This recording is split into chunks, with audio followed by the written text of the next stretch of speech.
전방이 아닌 정치 중심에 서고 싶은 유쾌상태 통쾌 내 남자의 정치 토크쇼 정치 인싸. 오늘 소개부터 가겠습니다. 안녕하세요, 장성철입니다. 네, 안녕하세요. 도봉구가 나온 스타 도나스 김재성입니다. 네, 안녕하세요. 김준우 변호사입니다. 네, 안녕하세요. 황근택입니다.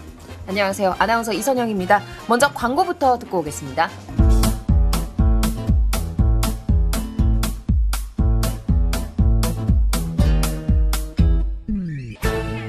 유쾌한 정치 토크쇼 정치인싸. 네, 여러분은 정치인싸와 함께하고 계십니다. 오늘은 가볍게 정치인 호감도 관련한 이야기로 시작을 해보도록 하겠습니다. 이게 가벼운 얘기예요? 무거운 얘기 같은데. 그래요? 저는 좀 재밌게 보기는 했는데요. 이야기하기 전에 일단 조사는 한국갤럽에서 지난 12일부터 14일에 전국 만 18세 이상 1000명을 대상으로 한 조사 결과고요. 무선전화, 무작위 전화조사원 인터뷰 방식으로 진행됐습니다. 표본오차 95% 신뢰 수준에 플러스 마이너스 3.1%포인트, 응답률은 14.6%고요. 자세한 내용은 한국갤럽 홈페이지나 중앙선거 여론조사 심의위원회 홈페이지를 참조하시면 됩니다.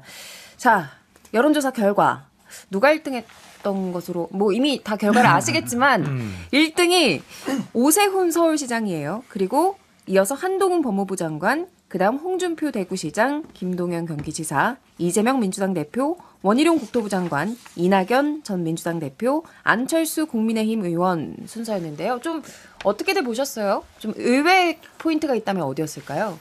의외 포인트? 그냥 현안에 대해서 입을 꼭 다물고 있으니까 오세훈 시장에 대한 호감도가 높지 않았나라는 좀 생각이 듭니다.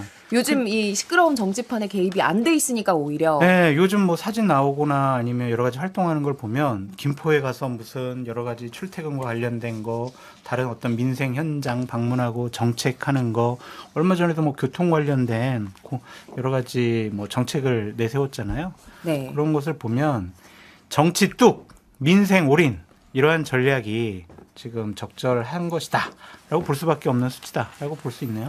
이게 지금 그 청취자분들 이해를 돕기 위해서 지난주 한국갤럽 조사에서 대선 여론조사를 했는데 그때 무작위였어. 이름을 놓고 얘기하는 게 아니라 그냥 누굴 지지하십니까 라고 했을 때 거기서 이제 8강에 든 사람을 대상으로 한국갤럽이 이번 주 조사를 한 거거든요. 예. 그래서 사실 8위는 한 3% 이 정도였어요. 그래서 이제 1% 나온 이준석 대표 이런 사람들이 이제 다 빠진 거고 이탄희 이런 이름들이 다 빠진 거고요. 근데 이제 그 8분 중에 대상으로 호감도 비호감도 조사를 한 건데 호감도 1위가 이제 오세훈 시장이 35%로 1등에 나왔고 근데 이제 비호감도에서 김동연 경기도지사가 41%로 비호감도가 가장 낮은 후보로 나온 혹은 정치인으로 나온 부분이 또 특기할 만하니까 이거를 뭐라고 할까요? 그 표제를 기사에서 오세훈 1등으로 뽑을 거냐, 김동연 1등으로 뽑을 거냐도 편집의 묘미가 될 수도 있다라는 생각이 듭니다. 아니 근데 비호감 1등으로 제목을 뽑을 수도 있잖아요. 비호감 1등은 안철수 대표 69%인데요. 아니, 굳이 또 이렇게 안 좋은 거를 누구로 뽑으려고 그렇게 또 잔인해요. 앵커님. 그러네요. 황근택 변호사님은 어떻게 이게 보셨어요? 야당 입장에서 보면 지금 8명 중에 이제 1, 2, 3위가 여당이잖아요.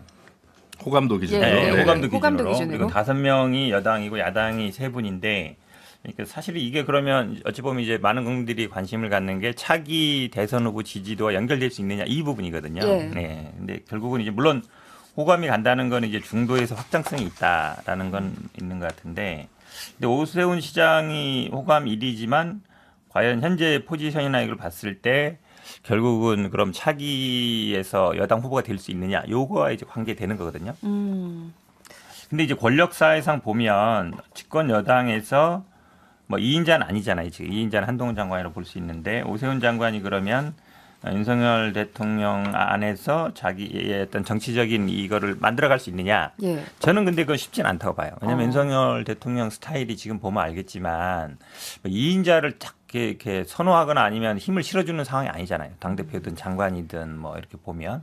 그럼 오세훈 시장이 뭔가 자기 스스로 이걸 만들어가야 되는데 좀 맞서가지고 싸우면서 대부분 집권 여당에서 후보가 되는 분들은 그런 분이거든요. 현직 대통령과 뭔가 각을 세우면서 자기 정책을 주도해 나가야 되는데 서울시장이라는 건 굉장히 좋은 위치예요. 좋은 위치긴 하지만 오세훈 시장이 지금까지 정치 경험이나 이걸로 봤을 때는 그러기는 쉽지 않은 상황이다. 그러니까 호감도는 높지만 정치적으로 이걸 돌파해 나갈 만한 본인의 어떤 그 능력이 있겠느냐 그 부분은 약간 의문인 것 같아요. 저도 사실은 비호감도에 더 주목을 많이 했어요.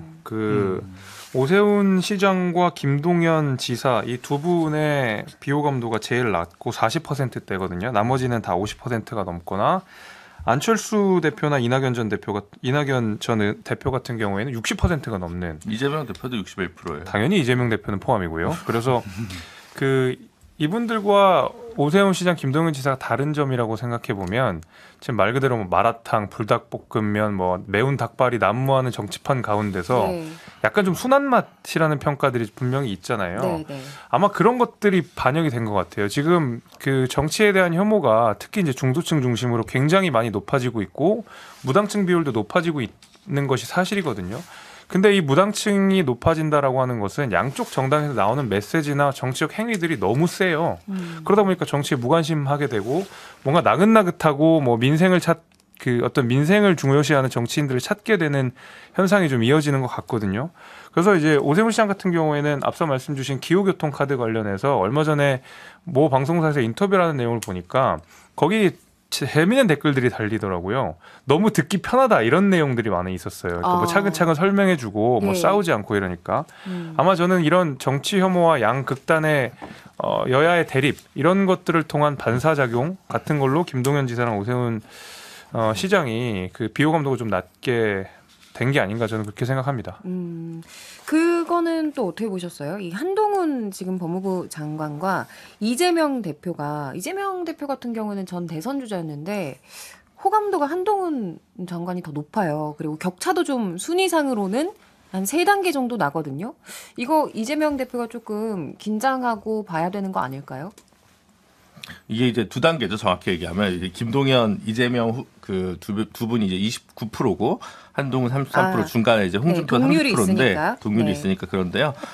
지금 사실은 이게 김동연 지사랑 이재명 대표랑 호감도는 같은데 비호감도는 김동연 지사 41%고 이재명 대표는 61%란 말이에요. 그러니까 사실은 중도 확장성 면에서 김동연 지사가 훨씬 더 경쟁력 있다고 볼 수가 있죠. 그러니까 그동안 그전에도 저희가 뭐 다른 여론조사 예전에 언급한 적도 있는데 그럼 이재명 대표가 아니라면 대안이 누구냐 여기서 이제 주로 거론되는 분들이 이제 김동연, 이낙연, 김부겸 3분 정도인데 이번 여론조사나 뭐 지금 여론조사 보면 사실은 지금 정치 일선에 좀 바깥에 있기 때문에 그런 반사이익이 좀 있긴 하지만 어쨌든 김동연 지사가 조금 더 유력한 인물로 좀 나타날 수 있는 가능성이 되게 높다. 그래서 이번 여론조사에서 어떻게 보면 또 다른 승자는 아까 얘기했지만 오세훈 시장이랑 다른 사람이 있다면 이제 김동연 지사라는 생각이 들고요. 최대 어려움을 겪고 있는 거는 이제 원희룡 장관으로 보입니다. 원희룡 장관이 호감도 25%, 비호감도 58%인데 이제 호감도 기준으로도 이제 오세훈, 한동훈, 홍준표에 이어 4강이거든요. 이분이 2007년 대선 경선 때 3등이었어요. 그 후로 계속 꿈의 4강을만 있고 1, 2위에 계속 오르지 못한 채 15년째, 16년째 가고 있거든요. 그래서 아무리 세게 공격수를 해도 오히려 비호감도가 높아지고 확장성이 이제 줄어드는 면이 있어서 원희룡 장관으로서도 앞으로 내년 총선 이후에 자신의 포지션이 좀 바뀌어야 되는 거 아닌가라는 고민을 좀 많이 하지 않을까 싶습니다. 그러니까 이재명 당대표가 이 여론조사를 보고 상당히 좀 위기감을 느껴야 한다라고 말씀드리고 싶어요. 예. 지금 호감도 29%는 이 여론조사에서 민주당을 지지합니다라는 분들이 32%였거든요. 근데 민주당 지지층들을 제대로 흡수를 못하고 있다라는 거고 또 하나 눈여겨봐야 될 것은 진보층을 대상으로 해서 세분을 해보면 이재명을 지지해요 52%, 김동연을 지지해요 43%예요. 그러니까 별로 차이가 안 나요. 예. 그러니까 김동연 경기도지사를 민주당 지지층에서는 차기 대권 후보로 지금 생각을 하고 있다.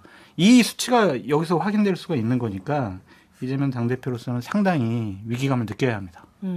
그러면 우리가 아까 얘기했던 안철수 국민의힘 의원에 대한 비호감도는 왜 이렇게 높게 나온 거예요? 좋아하세요? 아니 뭐 저의 개인적인 의견이 중요한 것 같지 않아요. 왜 자꾸 사회자를 괴롭힙니까? 제가 볼 때는 결국은 이제 안철수 대표는 참 그때 차라리 총리를 하든가 굉장히 그러니까 저는 지난 대선 때 마지막 키워드는 안철수와 박지원이었다고 생각하거든요. 마지막에 격차가 그렇게 근소했을 때 각 진영에 각 당에 좀 유리한 키워드는 그거였다고 생각하고 그 기여도에 비해서 굉장히 과소평가 받는다고 생각하지만 그에 비해서 안철수 대표 본인은 얻은 게 거의 없다고 보여집니다. 왜냐하면 끝까지 차라리 완주를 했더라면 좀 다른 게 있을 텐데 또 단일화를 하니까 이제는 뭐 별로 이렇게 그 신뢰나 이런 부분에 있어서 좀 신뢰 지표가 좀 떨어진 부분이 있지 않나라는 생각이 들고 그리고 지난 그 인수위 이후에 존재감이 실상 거의 없습니다. 최근에도 뭐 이재명 대표 보고 단식 중단하고 나랑 성남에서 붙자 해서 본인 공천에 약간 연연한 듯한 좀 온당지 못한 태도를 저는 보였다고 생각하거든요. 그래서 이제는 뭐 그리고 이제 오세훈이란 대체제가 어쨌든 있기 때문에 중도 확장성 면에 있어서도 안철수라는 이름이 가지는 매력도가 이제 좀 이제 시효 만료되지 않았나라는 생각입니다. 보수나 안철수- 진보층으로부터 다 네. 저 사람은 우리 사람 아닌 것 같아라고 하는 낙인이 찍혀 있는 것 같고 그냥 보수 쪽에서는 윤석열 대통령에게 대들어? 아 이거 싫어. 진보층에서는 아니 지난 대선 때 윤석열 후보 편들어줬어? 싫어. 이렇게 양쪽에서 다 배척당하는 것 같아요. 그러니까 비호감을 양쪽에서 모아서 이렇게 그런 것 큰 같아요. 수치가 네. 나왔다. 근데 그 비호감이라는 게 굉장히 부정적인 감정인데 맞아요. 그 부정적인 감정 내에서 스펙트럼이 되게 많잖아요.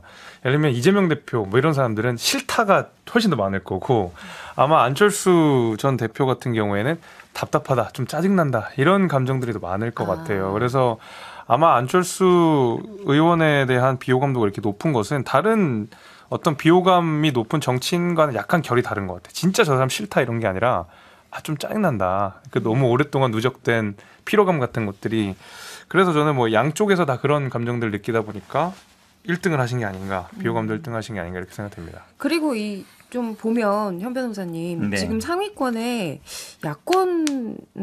야권 이 정치인이 그렇죠. 네. 김동연 지사 한 명밖에 없어요. 어떻게 된 일이에요? 그러니까요. 저도 이게 약간 보면 지금 상황이 그럴 수밖에 없는 게 지금 야당은 뭐 전체적으로 다 뭐 부패 무능 집단 그다음에 야당 내에서 우리 그 진보층이나 민주당 지지자들조차도 민주당 굉장히 뭐라 해요. 제대로 하는 것도 없고 뭐 하냐 맨날 자기 지역구 행사나 다니고 있고 제대로 야당 역할을 못 한다는 평가들이 많아서 야당 지지자들도 야당 정치인들을 별로 좋게 얘기 안 합니다. 지금은 그런 상황인 것 같고 근데 약간 이제 견해는 다를 수 있지만 그러니까 결국은 이제 정당의 문제인 것 같아요. 예를 들어서 뭐 김동연 지사도 마찬가지고 그러니까 당과의 결합 문제가 항상 있는 거고 홍준표 제가 보기에 시장도 마찬가지고 오세훈 시장도 약간 그런 입장인 것 같아요. 이제 본인의 지금 뭐 측근을 이제 뭐 공천한다 그러지만 손으로 꼽을 정도거든요. 그러니까 당내에서의 어떤 김동연 지사도 마찬가지예요. 김동연 지사 사람이라는 사람이 민주당 내에 있느냐. 홍준표 사람이라는 사람이 과연 이번 총선에서 대구에서 뭐 있는지 잘 모르겠지만 원래 잘 없으시니까. 그러니까 결국은 그러니까 이런 뭐 일반 대중의 어떤 호감도와 그다음에 그거를 당에서 실현하는 문제는 좀 다른 문제다. 아마 제가 보기에 공통적으로 한동훈 장관이야 뭐 그럴 염려가 없겠죠. 이재명 대표도 그렇고 원희룡 장관도 비슷할 것 같고 원희룡 장관도 일단 본인이 일단 생존이 우선이고 본인의 어떤 세력을 만드는 것까지는 아직은 아닌 것 같고 그런 상황인 것 같아요. 안철수는 뭐 의원은 당연히 지금 두 분 말씀하신 것처럼 어느 쪽에서도 환영을 못 받는 이제 그런 위치가 된 것 같아요. 근데 안철수 후보는 상당히 좀 위기감을 느껴야 돼요. 정치인으로서 아니면 대권 후보로서. 왜냐하면 2017년도에는 호감도가 58%였어요. 당시에 호감도가 문재인 후보가 48%였거든요. 10% 이상 앞서면서 제일 호감도가 높았는데 네. 점점 낮아진 거는 정치인으로서 대권 후보로서 기대감도 낮아져서 저런 것이 아닌가라는 생각도 듭니다. 알겠습니다. 여론조사 이야기는 여기까지 해서 좀 마무리 짓고요. 오랜만에 김무성 전 새누리당 대표가 언론에 등장을 해서 공천 관련된 이야기를 했어요. 윤 대통령이 내년 총선 공천을 모두 당에 일임하겠다, 공천에 관여하지 않겠다는 뜻을 분명히 한 것으로 알고 있다. 이런 이야기를 했는데 김무성 전 대표가 윤 대통령이랑 친분이 좀 있나 봐요? 친분이 있는지는 잘 모르겠는데 이거는 김기현 당대표한테 가스라이팅 당한 것 같아요. 그러니까 2달 전에 김기현 당대표가 이철규 사무총장하고 윤석열 대통령을 만났대요. 관저에서. 저녁을 드시면서 여러 가지 얘기를 했는데 당시 김기현 당 대표가 대통령에게 내년 총선 공천은 저희 경선으로 다 이렇게 하겠습니다. 그랬더니 대통령께서 그럼 당에서 알아서 하셔야죠. 예, 당에서 알아서 하십시오. 이런 식으로 얘기를 했다는 거죠. 그 얘기를 듣고 이제 김기현 당대표가 당에 와서 막 얘기를 하고 다녔거든요. 예. 그러면서 당협위원장들도 예를 들면 김재섭 당협위원장도 걱정하지 마. 내년 경선을 치를 테니까 그 자리에 뭐 갈 사람 없어. 내가 낙하산 인사 안 할게. 이런 식으로 안심시키는 건데 그거를 김무성 전 대표가 믿은 것 같고 또 하나는 당위성 얘기 같아요. 당위성. 내년 총선에 대통령실에서 총선 공천을 좌지우지하면은 총선 망한다. 그러니까 당에 일임을 하시라. 그런 당위성인데 2016년에 본인 당대표였을 때 청와대에서 공천을 좌지우지 해가지고 총선 망했잖아요. 그거에 대한 반문교사를 좀 삼아라라는 경고성 차원의 말씀 같아요. 김무성 대표가 마포 포럼, 그러니까 지난번 불출마하고 나서 마포 포럼 만들고 나서 뭐 대선 때 이런저런 기여를 하려다가 이제 수산업자 사태랑 뭐 연루되면서 약간 이제 그 모양새가 구겨져서 본인이 피해자인데 뭐 본인이 피해자인데 설명드리니까. 투자 사기 당했는데 그거 뭐 본인한테 나쁜 건 아니잖아요. 근데 그러니까 경제적으로는 불이익이지만 근데 이제 이 마포 포럼이나 이런데 김기현 대표가 당 대표 출마할 때도 김무성 대표가 그 당시에 이 상향식 공천, 민주적 공천 시스템을 되게 강조했어요. 그러니까 김무성 대표 입장에서는 당의 원로로서 기본적인 입장을 이제 재반복하고 되뇌인 거기 때문에 크게 새로울 건 없다고 생각을 하는데 예. 이 용산의 본심이 무엇이든 간에요. 제가 궁금한 거는 이제 김무성 대표가 근데 이제 그리고 이제 모든 사건들도 좀 지났으니까 내년 총선 전후를 해서 무엇을 하고 싶어 하시느냐 아니면 그냥 원로로서 원칙적인 얘기하는 거에 그친 것이냐를 우리 또 친무대 그 평론가인 장성철 소장님의 입으로 좀 듣고 싶은 거죠. 김무성 그렇죠. 대표랑 제가 연락은 안 하는데 그냥 얼마 전에 들은 얘기는 내년 총선 때 예. 본인이 좀 역할로 총선 공천을 하는데 중요한 역할을 하고 싶다, 해야 된다, 할 것이다. 막 이런 얘기가 막 섞어가지고 돌아다니더라고요. 아니 안 그래도 이제 내년 총선에서 그 국민의힘 공천관리위원장으로 하마평에 오르고 있다 이런 얘기가 들리긴 그런 하더라고요. 썰이 돌아다녔었죠. 근데 참 친박들이 김무성 전 대표에 대한 원한이 커가지고 만약 그렇게 임명하려고 하는 순간 또 윤석열 대통령에게 친박들이 전화해가지고 못하게 막을 거예요. 그게 얼마 전에 민주평통 거기에 의장 수석 부의장인가 시키려다가 임명하려고 안 하다가 반대 때문에 못했잖아요. 그래서 역할하기가 되게 힘든데 김무성 대표는 대단한 좀 일단 소명의식이나 사명감 같은 게 있어요.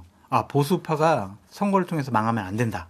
그래서 내가 어떠한 모욕감이나 좌절감을 느끼더라도 조금이라도 내가 도움이 된다면 한번 총선에 무슨 기여를 해보겠다 이런 생각인데 본인 출마는 안 하실 것 같고요.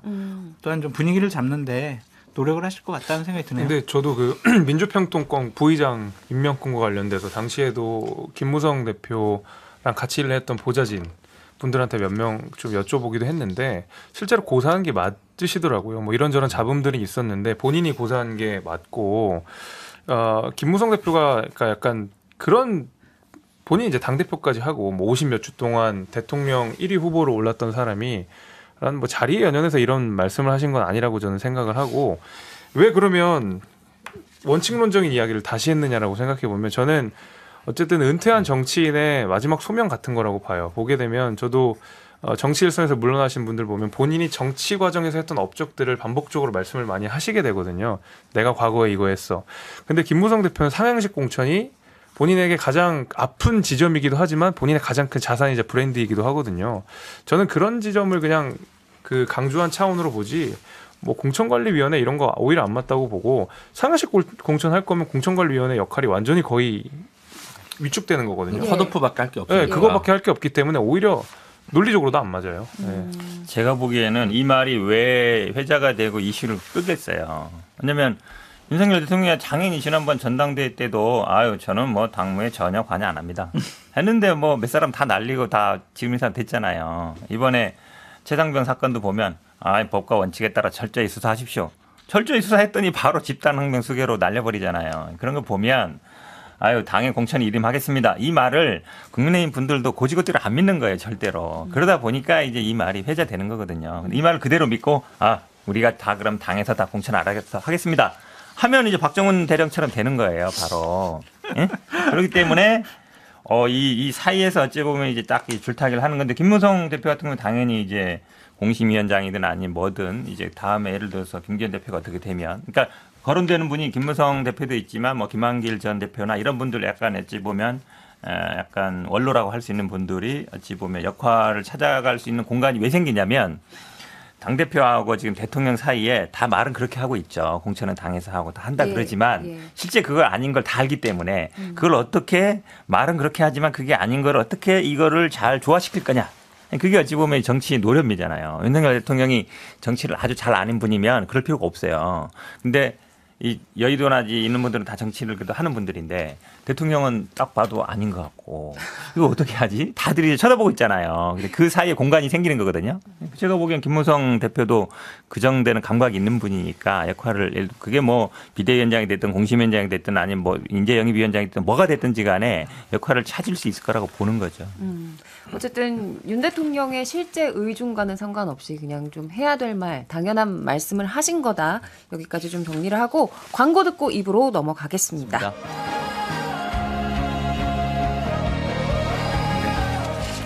네, 정치인싸 일요일 방송 2부 시작하겠습니다. 김기현 대표 얘기를 좀 해볼게요. 요즘 김기현 대표의 행보가 주목을 받고 있습니다. 좀 광폭 행보를 보이고 있다. 이런 평가가 나오고 있는데 지난주 수요일에는 박근혜 전 대통령을 만났고 전날에는 양향자 한국의 희망 대표와 문학의 시민단체 인사들을 만났습니다. 또 금태섭 전 의원과도 기회가 되면 만나겠다. 이런 입장이고 그러다 보니까 이제 총선을 앞두고 범여권 빅텐트를 구성하라는 이 본격적인 시도 아니냐 이런 평가가 나오고 있거든요. 총선용이 아닌 것 같아요, 저는. 아, 총선용이 아니에요? 네, 대선용인 것 같아요. 대선용이에요? 김기현 당대표는 내년 총선 끝나고 본격적으로 차기 대권을 준비하겠다라는 생각을 갖고 있고 나는 보수파의 대권 후보 중에 한 사람이야 라는 생각을 갖고 있어요. 지금 행보는 범여권의 빅텐트를 띄워가지고 지지층을 결집시켜서 내년 총선에 유리한 구도를 만들자 이러한 것보다는 내가 보수파의 중심이야. 내 당대표직을 이용해서 그러한 모습과 분위기를 만들어 가야지라는 생각이 좀 더 강한 것 같아요. 그러면 다음 대선에서 본인이 후보가 되기 위한 어떤 큰 그림을 벌써부터 그린다? 의지가 강해요. 그러니까 이거는 지금 뭐 예를 들면은 정기국회가 열렸는데 본인이 딱 일성으로 뭐 얘기했냐면요. 민생 행보하겠습니다 해가지고 전국 몇 군데 돌아다녔어요. 이거는 지금 정기국회 앞둔 당대표로서의 모습이 아니죠. 그러니까 이렇게 진영과 약간 중도층까지 아우르려고 하는 것은 내가 보수 우파의 큰 어른, 큰 형님 같은 역할을 해서 내가 하나의 대권 후보가 되겠다. 그런 지도자로 자리 잡겠다. 그런 모습으로 보이지. 아니 이게 뭐 박근혜 전 대통령 만나러 간다고 내년 총선에 뭐 유리하겠어요. 그러니까 이거는 총선 전략이 아니라 대권 전략의 하나의 일환이다. 근데 그렇다 해도 총선을 잘 풀어야 거기까지 가는 거잖아요. 맞죠. 근데 총선은 본인이 무슨 노력을 하더라도 주도권을 갖고 자율성을 갖고 잘 풀 수 있다는 생각을 안 하는 것 같아요. 예를 들면 공천권을 김기현 당대표가 행사한다고 지금 누가 생각을 하겠어요. 그러니까 여기에는 무기력한 거예요. 내년 총선 문제에 대해서는. 구도나 인물 공천이나 정책이나 김기현 당대표가 주도권을 행사할 수 없는 환경이기 때문에 그 넘어서의 모습을 좀 취하고 있는 것이 아니냐라는 생각이 듭니다. 저는 조금 생각이 다른데 그래도 총선을 염두에 두고 있는 거다. 그리고 이분이 정치가 일단 울산에서 하고 이랬기 때문에 이제 TK 정서 같은 걸 볼 텐데 지금 TK에서 뭐 최경환, 우병우 이런 분들이 이제 언급되잖아요. 그러면 이분들이 이제 무소속으로 나오려면 그래도 이제 친박 박근혜 이거를 좀 이렇게 내세워야 되는데 약간 그런 견제 심리 있다고 보거든요. 우리 당에 오든지 아니면 우리는 어쨌든 박근혜 전 대통령 같이 간다. 이 사람들은 약간 밖에 사람이다. 이제 이런 선긋기일 수도 있고 또 유영하 변호사가 또 나오고 싶을 거 아니에요. 그러니까 이제 서로 이제 윈윈하는 모양새가 되는데 이제 저는 이런 얘기하고 싶어요. 그러니까 항상 이제 수도권에 있는 분들이나 이런 데 얘기 보면 아니 이거 TK에서만 맨날 뭐 해서 뭐가 되겠냐. 거긴 어차피 국민의힘 후보가 되는 데인데 무소속이 돼도 어차피 국민의힘 나중에 지지 입당할 사람들이잖아요. 그러면 당장 뭐 이준석이든 지금 유승민이든 홍준표든 이런 사람들이 이제 당내에서는 약간 쓴소리하고 비주류로 있는 사람들이잖아요. 이런 사람들과를 쳐야 이게 빅텐트가 되는 것이지. 저는 이거는 이제 스몰 텐트도 아니고 그냥 자기 텐트 안에 그냥 있는 거예요. 더 커지는 텐트가 아니고. 모기장친가요? 자기 텐트 안에 모기장. 진짜 그 적절한 표현이네. 그리고 김기현 대표가 지금 대선 후보로 뭐 언급되거나 뭐 지지율 자체에 안 나오잖아요. 그럼 당장 이제 총선을 물론 총선까지 갈지도 모르지만 이게 총선을 어떻게 치르냐가 중요한데 그러니까 움직이는 범위가 이미 이제 안에서 움직이고 그러면 결국은 이제 지금 앞에서도 얘기했지만 공천이라든지 인재 영입이라든지 외연 확장 부분이 이제 당대표 역할인데 그거는 이제 위에 눈치가 보이니까 못하고 그러니까 그냥 뭐 위에 눈치 안 봐도 되고 그냥 뭐 제가 보기에는 뭐 하나마나 한 일 하고 있지 않나 이렇게 보여요. 그러니까 빅텐트가 아니다. 좀 이렇게 넓게 외연을 확장을 텐트 안에 모기장이 해야 되는데. 되잖아요. 텐트 안에 모기장. 아 그렇군요. 김준호 변호사는 어떻게 보셨어요? 근데 굳이 고민은 알겠는데 본인이 이제 그 선을 넘을 거냐 말 거냐에 대한 판단인 것 같아요. 지금은 시작이니까 뭐 안전하게 양양자 의원 만나고 뭐 박근혜 전 대통령 만나는 건데 그럼 총선 패배를 하면 본인도 끝나잖아요. 근데 계속해서 만약에 연말까지 대통령 정권에 대한 긍정 평가율이 35% 내외, 부정이 60% 내외로 가면 당에서도 위기감을 느낄 거란 말이에요. 그러면 김기현 호로 안 된다, 비대위를 내려라, 불똥이 이상하게 튈 거란 말이에요. 원래는 지금 커플링 현상 때문에 그런 건데 그냥 청와대 대통령실의 평가가 이제 그대로 여당에서 받아 안아서 그런 건데 본인 억울할 수 있잖아요. 그러면 그 선을 언제 넘을 거냐, 어떻게 넘을 거냐. 본인이 그러면 그게 계속 낮아지면 김기현 호로 그대로 가면 뭐 김기현 호로 그대로 갈 수는 있겠죠. 근데 그래서 총선 지고 나면 자기는 이제 끝이 돼버릴 텐데 거기서 어떻게 할 거냐라는 거죠. 그러면 제가 누차 얘기했지만 그럼 유승민 의원 공천 줄 거냐? 이준석 공천 줄 거냐? 그 다음에 뭐 그분들한테는 죄송하지만 죄송합니다. 금태섭 신당을 끌어안는 모양새를 어떻게든 노력을 해볼 거냐? 아니면 아까 얘기 나온 김무성 대표 같은 분한테 뭐 명예선대위원장, 공동선대위원장이든 아니면 뭐 공간위원장이든 이렇게 가면서 진정한 원래 그 지금 뭐 개파나 보스 다 뭐 하여튼 다 사라진 그 당의 모습을 복원하는데 자기 역할을 할 거냐. 그래서 일정하게 거리두기를 해서 보수가 지금 위기하에서 최선의 노력을 다한 당대표로 기록될 거냐 말 거냐. 거기를 과단성 있게 결단할 수 있냐 없냐의 문제라고 봐요. 저는 조금 다르게 생각을 하는데 그러니까 아마 김기현 대표 입장에서도 당에서 나오는 극단적인 메시지들에 대해서 우려가 있을 겁니다. 거기에 대해서 공식적으로 비판하거나 이렇게 너무 극단적인 극우적인 메시지 나오면 안 된다라고 지적은 못 하더라도 본인이 더 극단적인 목소리 내는 거 아니에요? 뭐 내는 경우도 있지만 그러니까 그런 우려가 없지 않을 거라고 생각해요. 근데 지금 당내에서 그런 목소리를 내는 게 굉장히 어려운 상황인 것을 김기현 대표가 누구보다 또 잘 알 수 있는 자리에 있기 때문에 저는 일단 가장 쉬운 방식을 선택한 거라고 봅니다. 예를 들면 당내에서 다른 목소리를 내는 게 어렵다 그러면 다른 목소리를 내는 누군가를 같이 국민의힘의 비슷한 색깔로서 묶어버리는 전략을 저는 쓰는 것 같거든요. 근데 말씀하신 대로 당이 경직되어 있으면 당 자체 우리 국민의힘 이 컨트롤 타워, 이 본체가 경직돼 있으면 아무리 외연을 갖다 붙인다고 하더라도 그게 화학적인 결합이 잘 안 이루어지거든요. 우리가 역사적으로 총선이나 여러 선거에서 빅텐트, 뭐 대통합이라고 해서 성공한 사례들이 그렇게 뭐 많지는 않아요. 거의 뭐 손에 꼽을 정도고 당장 2020년에 제가 치렀던 미래통합당 정말 많은 시민단체 정당 다 끌어와가지고 대통합 저희 막 만세하고 막 그랬었거든요 그 당시에. 근데 선거 뭐 뻔했잖아요. 그래서 저는 이렇게 우리 스스로에 대한 자정작용이 없는 상태에서 외연 확장만 하게 되는 경우에는 그게 어차피 화학적 결합이 잘 안 이루어지기 때문에 예, 근본적인 해결책은 안 될 거라고 봅니다. 좀 다른 노력들이 필요하다고 봐요. 예, 아니 조금 전에 김준호 변호사가 이제 말씀하시면서 국정 지지율을 언급을 하셨거든요.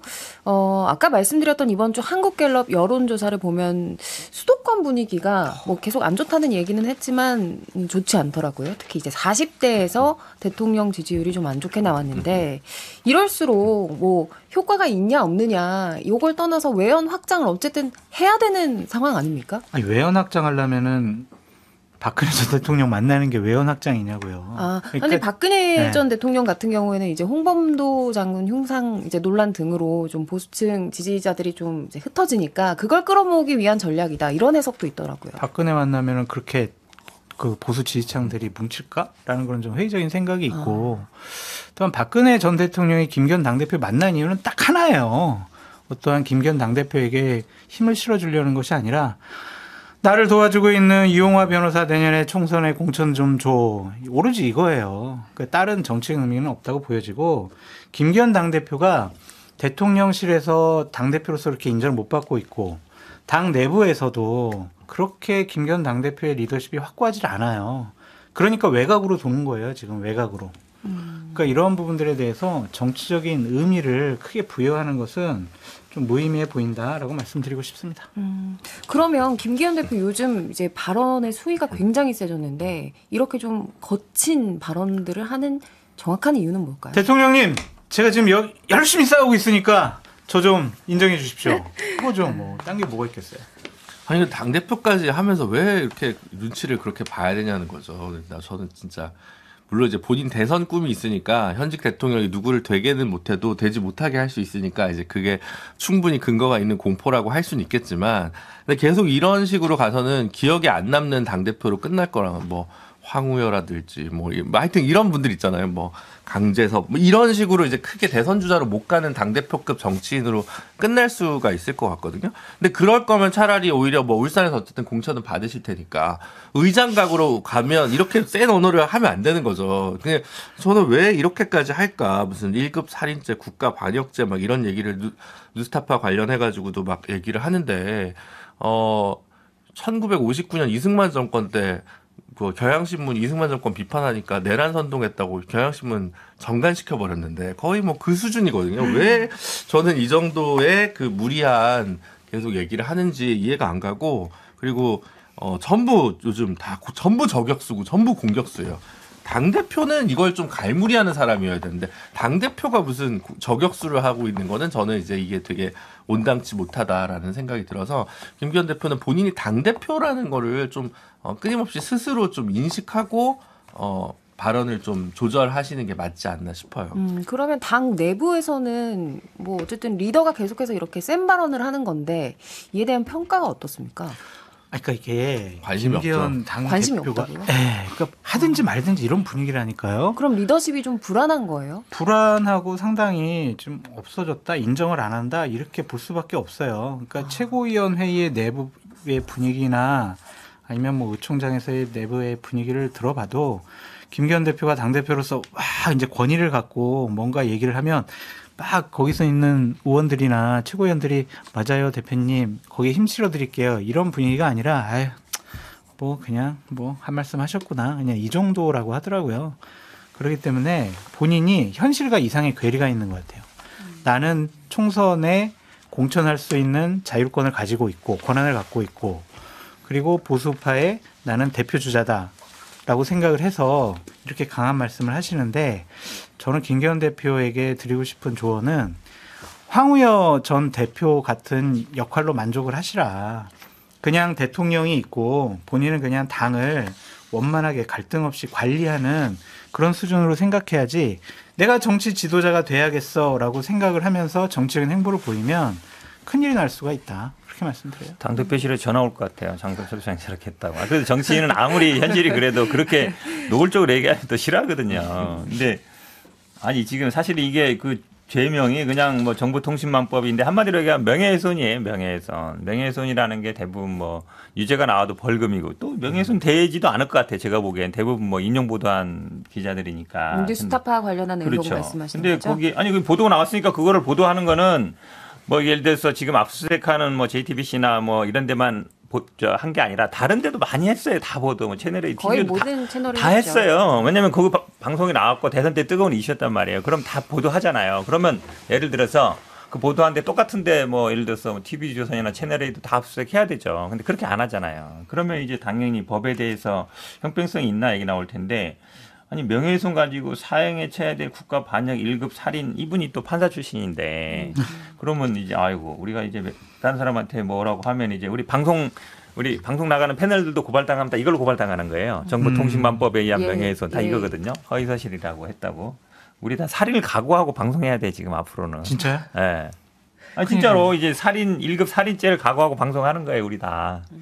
근데 뭐 이렇게 강한 발언을 하는 게 과연 내년 살아남기 위한 총선에 거죠. 살아남기. 도움이 되냐? 총선이 총선이 중요하죠. 본인이 일단 살아야 되잖아요. 당대표로 살아야 되고 지금 말씀하신 것처럼 지금 다 어찌 보면 잘 싸워라 그러니까 장관들도 싸우고 당대표도 싸우고 다 지금 싸우는 사람들만 하고 있잖아요. 싸워야 또 장관도 시켜주고 이러니까.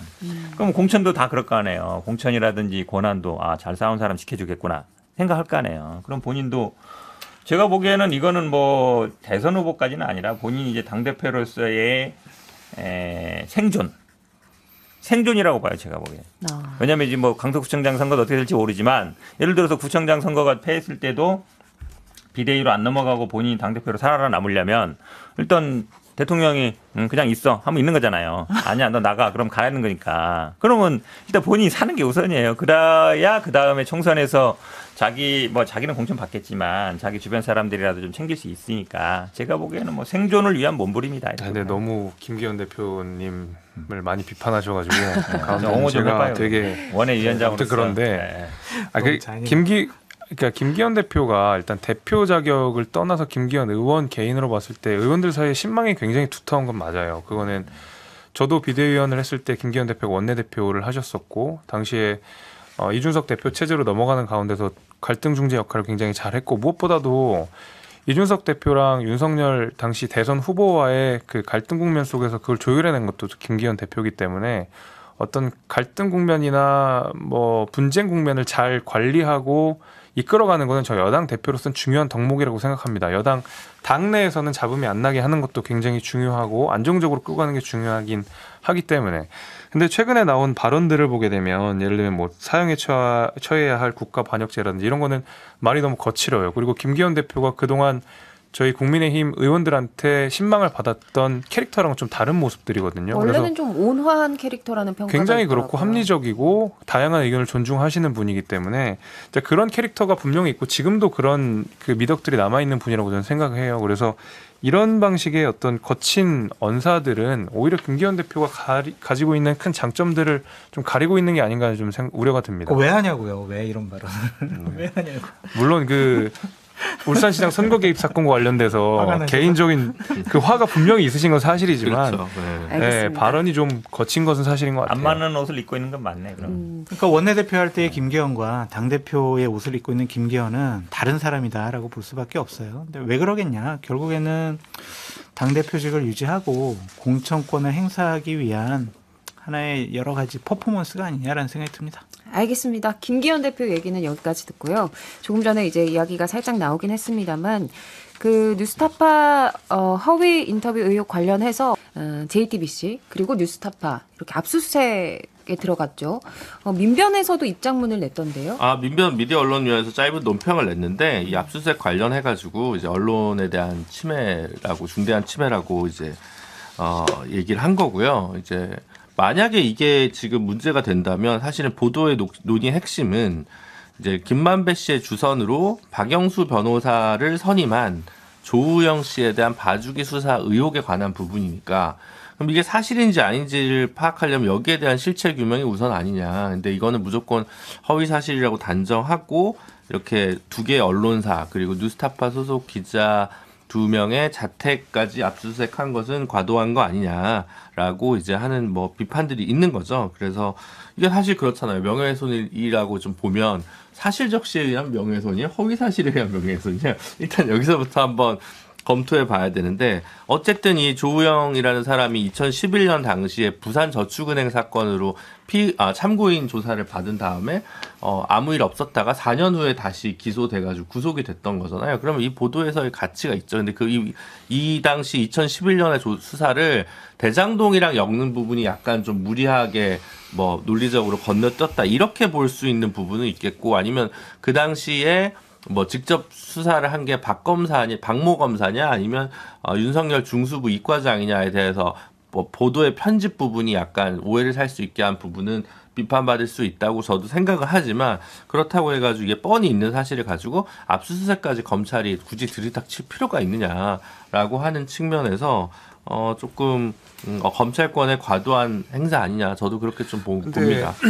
저도 좀 과도한 느낌은 있지만 김준호 변호사님 말씀하신 대로 이 실체 규명이라는 면에서 그러면 각 언론사들은 최선을 다했느냐라는 데에서는 전 대단히 부정적입니다. 왜냐하면 JTBC의 입장문들을 보게 되면 그건 JTBC의 책임이 아니라 봉지욱 기자 개인의 책임이다라는 식으로 말을 했거든요. JTBC는. 예. 정작 봉지욱 기자는 나는 잘못 없다예요. 그러면 지금 JTBC와 뉴스타파 봉지욱 기자의 입장을 종합해보면 여기서 잘못은 아무도 없어요.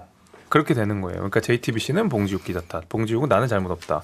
그렇다 그러면 JTBC도 그렇고 뉴스타파도 그렇고 어떤 실체 규명이라는 데에서 최선의 노력을 다하고 있지 않는 거는 사실이거든요. 그래서 예를 들면 어떤 행정적 제재라든지 이런 것들은 부과해야 될 저는 책임과 의무가 있다고 생각합니다. 정부 여당 입장에서는. 근데 압수수색은 조금 그러니까 그런 부분들이 이제 우려가 좀 되고 왜냐하면 또 언론사라고 하는 특징이 있기 때문에 예. 잘못하면은 이게 정권과 언론이 척을 지는 외형이 돼버릴 수 있거든요. 그런 부분은 저도 우려스러운 게 사실이지만 JTBC와 뉴스타파가 진실규명을 위해서 전혀 노력을 안 하고 있는 것도 사실이다. 근데 언론이라는 게 뭐 진실규명에 책임이 있는 주체는 아니에요. 왜냐하면 저도 뭐 녹취록을 거의 들어봤는데 보면은 막 중간에 막 그 전화도 막 받고 그러잖아요. 김만배 예, 씨가. 예. 그러면 이게 김만배 씨는 제가 보기에 녹취를 몰랐을 가능성이 높다고 보거든요. 아는 분이면 아유 나중에 통화할게요. 끊으세요. 이랬을 건데 그렇죠. 통화를 다 끝까지 해요. 예. 그리고 대부분의 얘기가 보면 앞에 뭐 그 3, 4분 정도만 이 뭐 커피 타준 얘기고 나머지는 다 뭐 대장동 어떻게 굴러간 얘기들이란 말이죠. 그러면 이거 물론 보도를 언제 하느냐는 제가 보기에 김만배 씨가 영향을 미칠 것 같지는 않고 물론 신앙림 위원장이 뭐 언제 갖다 줬는지 모르겠지만 그 뭐 갖다 주면 뉴스타파 입장에서는 예를 들어 두 사람 사이에 돈이 오간 걸 모르고 녹취록이 왔어요. 보니까 뭐 김만배 씨가 짠 것 같지는 않아요. 근데 내용은 당시에 논란이 되고 있던 대장동에 대한 얘기예요. 그러면 보도할 수 있죠. 그러면 예를 들어서 뉴스타파에 보도했어요. 그럼 다른 언론사들도 지금 뭐 언론 환경 아시겠지만 어느 언론사에서 뭐 단독을 보도하면 그 다음에 대부분 그걸 인용하면서 많이 보도하거든요. 대부분 그렇지 않습니까? 근데 이 당시에 이게 또 물론 저는 우리 뭐 방송에서도 대장동 얘기 너무 많이 얘기하고 녹취록 얘기 너무 많이 했는데 사실 지금도 이 얘기하고 있는 거거든요. 예. 지금 뭐 조현 씨 얘기도 뭐 수십 번 얘기해가지고 그 당시에도 이 선거 뭐 3일 전에 했다 그러는데 그때 기억해 보면 단일화를 할 거냐 말 거냐 뭐 안철수가 어떻게 할 거냐 뭐 이게 이슈였어요. 대장동은 약간 이제 한물 건너간 이슈였고 그럼 이제 지금 문제 삼는 건 이거잖아요. 윤석열 대통령이 뭐 커피 타줬다. 뭐 이거를 이제 허위 사실을 하는 건데 뭐 커피를 누가 타준 게 뭐가 그렇게 중요해요. 지금 어제 봐줬다. 근데 박 검사가 봐줬는지 뭐 윤석열 당시 과장이 봐줬는지 모르겠다는 얘기는 그건 말이 안 되는 게 검찰이라는 조직은 상명하복 조직이에요. 밑에 박 검사의 하는 일은 다 윤석열 과장의 지시를 받는 행동이지 거기서 아니 설마 뭐 커피를 네가 타주라까지 지시는 안 했겠죠. 근데 여기 이 사람을 봐줘라 말아라 집어넣어라 말아라까지는 상관이 지시한단 말이에요. 박 검사가 하는 게 아니고. 그러니까 커피를 누가 타줬는지는 중요한 문제가 아니고 핵심적인 건 그때 조 의원은 처벌을 안 받았다. 그게 누가 해줬느냐.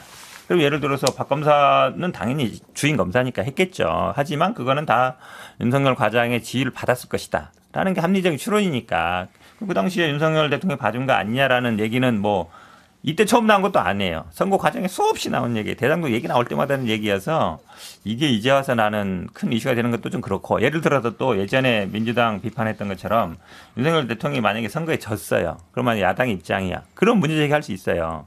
그래도 이겼잖아요. 이겼는데 이거를 뭐 국기문란이고 뭐 1급 살인이고 뭐 나라를 뭐 반역죄고 지금 뭐 검사 10명 동원해서 뭐 특별수사팀 만들고 뭐 서울시에서도 뭐 한다 그러고 무슨 방통에서 뭐 한다 그러고 전 국가부처가 나서가지고 이거 무슨 국가 반역죄처럼 다루고 있잖아요.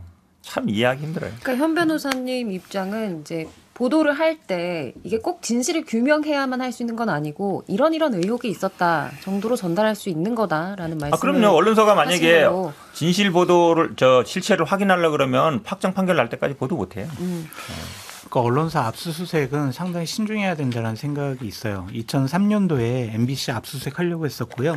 2007년도에 동아일보 압수수색 하려고 했었고요. 2009년도에는 MBC 압수수색 하려고 했었습니다. 근데 기자들 반발로 못했는데 2020년도에 채널A와 TV조선의 압수수색 시도와 압수수색이 있었거든요.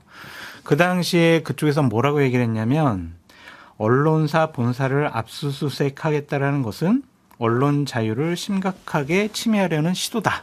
이런 식의 얘기를 했어요. 당시에 뭐 TV조선 채널A 기자들도 그렇게 얘기를 했고 국민의힘에 계신 의원들도 그렇게 얘기를 했고 그런 것들을 보면 언론사 압수수색은 최후의 수단이 되어야지 어떤 사안을 규명하기 위한 1차적인 수단이 되는 것은 상당히 부적절하다라는 좀 생각이 듭니다. 허위 보도, 가짜뉴스 생산, 보도, 팩트 제대로 된 확인 없이 보도하는 거 상당히 문제가 있죠. 그거보다 언론의 비판과 견제의 기능을 좀 마비시키려는 듯한 모양새로 보이는 것은 더 큰 문제가 있다라고 좀 생각이 듭니다. 자칫 잘못하면 저러한 압수수색이 우리 총선 앞두고 우리에게 불리한 의혹이나 문제 제기하지 마. 그러면 우리 또 압수수색할 거야. 이러한 이미지와 인식을 언론사에 줄 수밖에 없어요.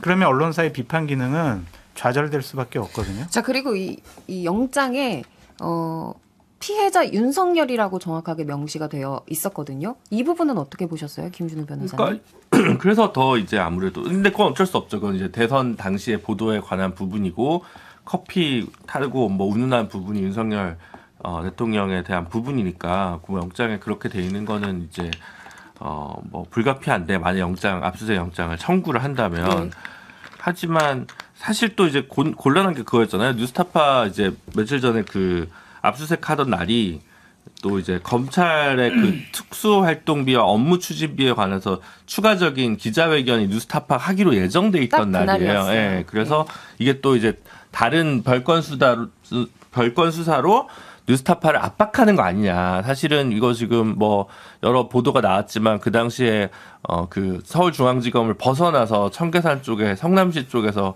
한우 먹고 뭐 이런 정황들이 검찰 고위 관계자들이 했던 게 다 드러났잖아요. 그러니까 한동훈 장관은 또 뭐 영수증에 잉크가 휘발된 것 같아요라고 약간 좀 글쎄 뭐 하여튼 그런 근거 없는 얘기나 법무부에서 제공한 각종 자료들이 전부 다 식당 이름 같은 거 다 일부러 지워가지고 이렇게 정보 제공을 한 데서 법원 취지에 어긋나든가 이런 모습들이 있기 때문에 지금 검찰의 그 뉴스타파에 대한 압수수색 부분이 뭐 비교적 사안이 중대하다고 보는 분들 입장에서도 봐도 좀 과도한 거 아니냐라는 얘기가 나올 수밖에 없는 것 같습니다. 저는 행정적인 제재가 제일 좋은 방식이라고 봐요. 네. 정보통신망법상 명예훼손죄는 쉽게 얘기하면 이제 반의사 불벌죄라고 그 피해자의 의사에 반해서 기소를 할 수 없어요. 그러니까 보통 일반적인 그러니까 사건에서는 그러니까 기소만 못하고 수사는 할 수 있는데 기소는 할 수 없다고 돼 있지만 통상은 그 피해자라는 사람의 처벌 의사 확인을 해요. 그러면 이 사건에서도 윤석열 대통령이 피해자로 돼 있으면 본인이 어쨌든 처벌해달라. 이 사람들 의사를 밝혔을 가능성이 높아요. 통상적인 경우라면. 김재섭 위원장님. 근데 이게 압수수색이 옳았냐 그르냐의 문제는 거기에 대해서는 저도 압수수색이 좀 과하다는 느낌은 있지만 언론의 자유라는 그 명분을 걸어서 지금 뉴스타파의 보도가 면책이 주어지는 건 아니라고 생각합니다. 앞서서 뭐 안철수 단일화가 더 중요했다 이런 얘기 했지만은 수능 시험에 컨닝하고 나서도 대학을 못 간 것은 대학을 못 간 게 중요한 게 아니라 컨닝을 한 게 중요한 거거든요. 그거 자체가 대학 못 갔다고 해서 컨닝한 게 갑자기 면책이 되는 건 아니에요. 실제로 게이트키핑 기능을 그 당시에 제대로 안 했던 것도 사실이고 최소한의 검증 기능 없이 연속적으로 보도를 쏟아낸 것도 저는 잘못이라고 생각합니다. 그래서 이것에 대해서 뭐 압수수색까지 가는 게 옳으냐 이거 문제와 상관없이 뉴스타파의 보도는 명백하게 잘못된 거고요. 그거는 민주당에서 재작년에 그렇게 근절하겠다고 하는 허위 보도 그 언론중재법 뭐가 허위라는 거예요? 아니 커피 타준 거 거짓말이죠. 그리고 이재명 대표가 그 직접 인용하셔가지고 대선 공문에 윤석열이 타준다고 안 그랬죠. 어쨌든 검찰에 타준. 에이 그거는 아니죠. 그거는 분명히 허위 보도라고 이야기 밝혀진 거고요. 윤석열이 커피 타준 게 허위다. 제가 드린 말씀은 그걸 바탕으로 이재명 대표가 대선 토론에 인용을 하셨고 그 인용을 하고 윤석열 당시 후보를 공격하는데 활용이 됐기 때문에 이건 분명히 정치적으로 악용의 소지가 있었다라는 거죠. 그러니까 허위라는 게 윤석열이 당시에 커피를 타준 게 허위다.